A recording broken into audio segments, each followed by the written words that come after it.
Welcome. Thank you for tuning in. I have some information I want to share with you that I know you'll find interesting. I have the results of a 20-year study that was done on the actual cost of racism and discrimination towards Black people and its effect on the American economy. This was an economic study conducted by Citigroup, and I'm certain that you'll find the outcome of this study very interesting. But before we get started, hit the like button so that this video will be recommended to other viewers on the platform. Remember to subscribe and turn your notification bell on so you'll be notified when I go live or drop new content. Let's dive in. A major bank has put a price tag on how much the American economy has lost as a result of discrimination against Black America. Between the year 2000 and 2020, discrimination has cost the American economy $16 trillion. Let me say it again for the folks in the back, just in case you didn't hear me the first time. Since the year 2000 to the year 2020, the U.S. gross domestic product lost $16 trillion, that's 16 trillion with a T dollars, as a result of discriminatory practices in a range of areas, including in education and in access to business loans, according to this new study conducted by Citigroup. This is not an insignificant amount of money. By comparison, the U.S. GDP totaled $19.5 trillion last year. Citigroup estimates that the economy would see a $5 trillion boost over the next 5 years if the U.S. were to tackle key areas of discrimination against Black America. Raymond J. McGuire, a vice chairman at Citigroup and the chairman of its banking, capital markets, and advisory team, believes that America has a responsibility to address the discrimination levied towards Black people in American society.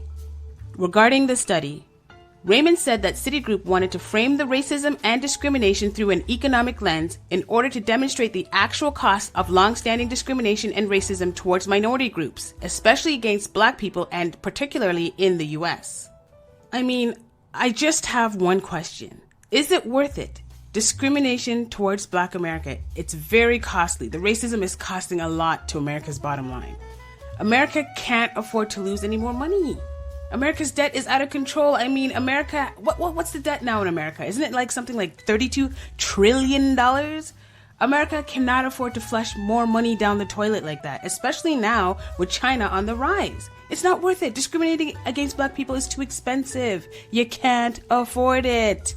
You can't afford racism. It's costing you too much money. It's like cutting off one's nose to spite one's face. Please help me spread the word. Hit the like button and share this video on social media. American society can't afford to discriminate against Black people anymore. So back to the study. Wall Street itself has also faced accusations for years regarding discriminatory practices against Black America, such as limiting approval for mortgages and not providing enough banking options for minority neighborhoods, which are among the damaging actions identified by Citigroup researchers. Specifically, the study came up with the $16 trillion in lost GDP by noting 4 key racial gaps between Black America and White America. The 4 key racial gaps identified are $13 trillion in lost potential business revenue because of discriminatory lending to Black entrepreneurs, with an estimated 6.1 million jobs not generated as a result.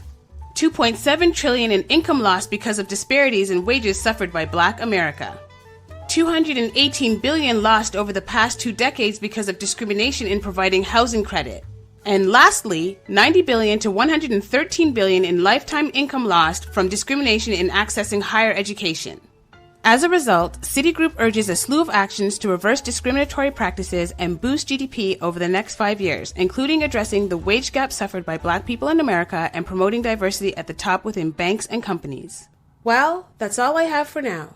Thank you for watching. I hope you found the video informative and entertaining, or both. If you enjoyed the content, please consider liking the video and subscribing to my channel for more videos like this. I appreciate your support and feedback, so feel free to leave me a comment below and let me know your thoughts. And don't forget to hit the notification bell to stay updated on my latest uploads. Once again, thank you for tuning in, and I'll see you next video.